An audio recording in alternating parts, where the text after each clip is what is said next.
Copping draw toss, whole block is stunting. Low credit, don't sweat it, boy, we drop the funding. Stocking gloss while our pockets stock the hundreds. And we do all this in bondage. Ghost. Ghost.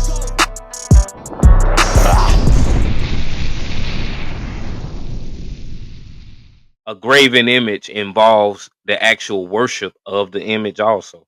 So let's grab Exodus 20 and 4. This is the book of Exodus, chapter 20 and verse 4. Thou shalt not make unto thee any graven image, or any likeness of anything that is in the heaven, like that it is in heaven above, or that is in the earth beneath, or that is in the water under the earth. So it says that we can't make unto us any graven image or any likeness of anything that is in heaven above, or that is in the earth beneath, or that is in the water under the earth. And I grab a graven in the Hebrew.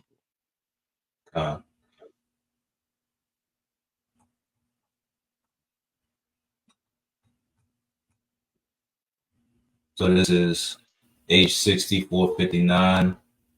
Pesel, masculine noun, and outline of biblical usage is idol, image, the definition, carved, graven image. So a graven image is something that's carved out. And continue reading the Driver Briggs lexicon. Just some of it. When you read in the Driver Briggs, you want me to start at the top? Just read some of the black writing. Black writing. It says idol, image, and then we see jumping down idol as likeness of man or animal, and then it says jumping down of wood or stone, and then it gives you a few scriptures, and then it says of metal as well. Yeah, that's good enough. Just showing that it's basically something somebody created, and the whole purpose of them creating it is to actually worship it. And we see this with our ancestors all throughout the scripture. They would have graven images that they would bow down and pray to and try to do obeisance to, as if it was something that was alive and could bless them or help them out in some kind of way. So let's read verses 3-5 in Exodus 20. Salakia, go to the root of graven. 86458. This is H6458.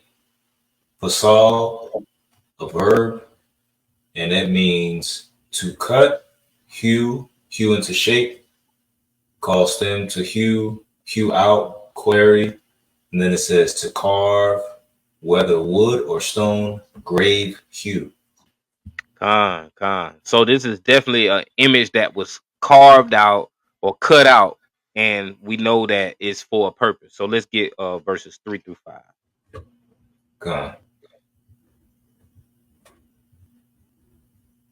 This book of Exodus, chapter 20 and verse 3. Thou shalt have no other gods before me. Thou shalt not make unto thee any graven image or any likeness of anything that is in heaven above, or that is in the earth beneath, or that is in the water under the earth.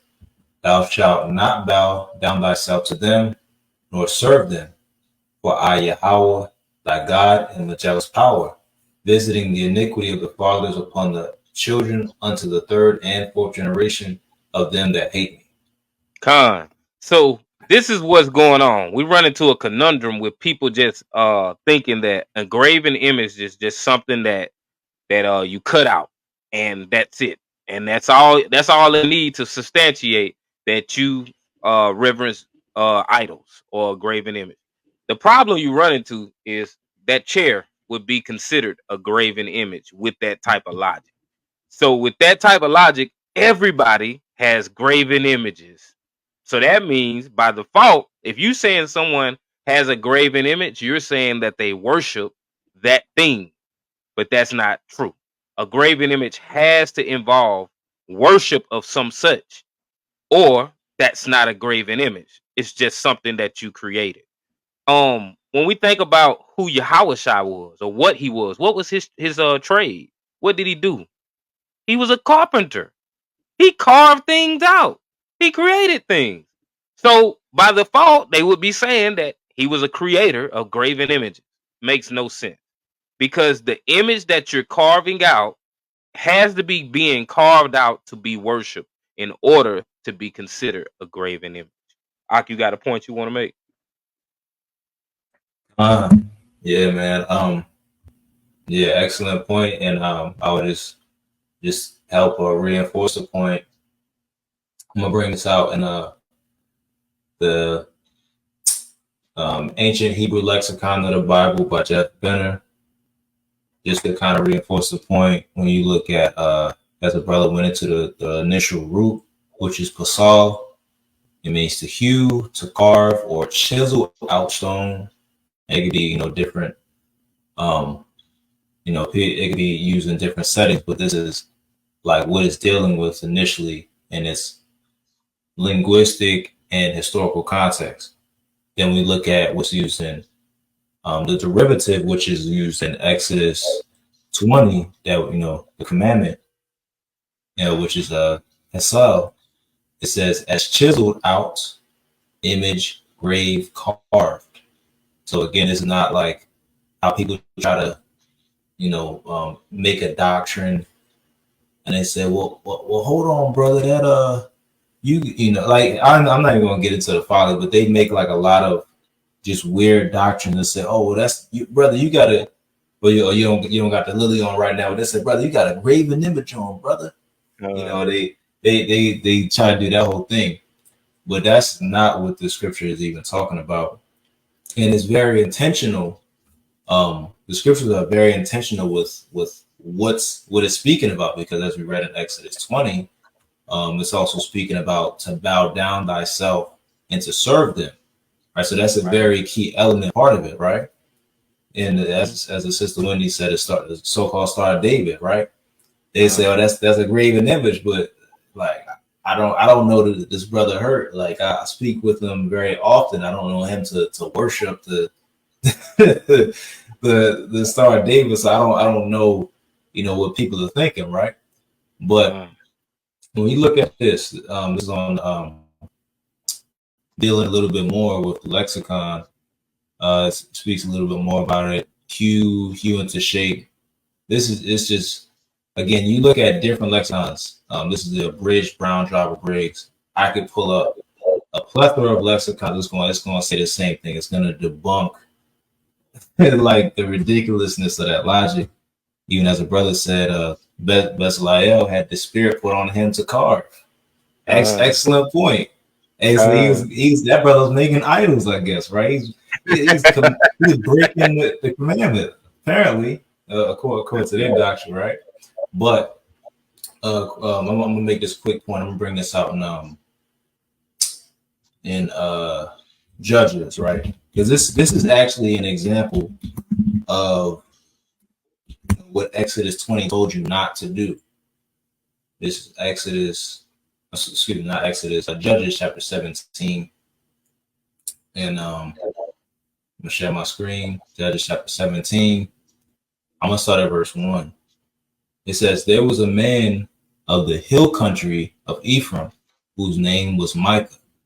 And he said to his mother, the 1,100 pieces of silver that were taken from you, about which you uttered a curse and also spoke it in my ears, behold, the silver is with me. I took it. And his mother said, blessed be my son by the Lord. All right, so keep in mind, they have some pieces of silver. Now let's see what they do with this money, right? Verse 3. And he restored the 1,100 pieces of silver to his mother. And his mother said, I dedicate the silver to the Lord from my hand for my son, to make a carved image and a metal image. Now, therefore, I will restore it to you. Now, let's look at the language right here, right? Because it's you just read it on the surface, it just sounds nice. Oh, restore the money back to his mom, so she want to kind of get an image made and all of those things, right? It sounds nice. This is the word that's used for image right here. To sell, right? A graven image. Same thing. So this is an idol that's being made. Now, verse 4, it says, so when he restored the money to his mother took 200 pieces of silver and gave it to the silversmith, who made it into a carved image. Keep that in mind, made it into a carved image and a metal image. And it was in the house of Micah. Verse 5, and the man Micah had a shrine, and he made an ephod and household gods, and ordained one of his sons who became his priest. And this is again dealing with idolatry. So he took this money and went to a silversmith. They made him some gods, the same ones that Exodus 20 told you not to make to worship.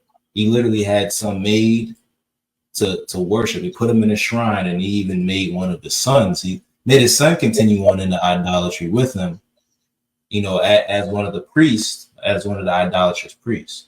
So this is an actual example of someone breaking Exodus 20, not a brother wearing a lily or, anything like that. That's not what Exodus 20 is speaking about. That's not what a graven image is, So I think that's not what the graven image is in context of Exodus 20. Like, that's not, that's an awful doctrine. You have to put that one to the side. Right. I'll pass it back to you, King. And it's making everybody be idol worshipers. That's what it's doing. That doctrine just means everybody y'all worshiping idols, and you ain't even know you was worshiping idols. Right. But whole block is stunting. Low credit, don't sweat it, boy. We drop the funding. Stocking glocks while our pockets stock the hundreds, and we do all this in bondage. Ghost.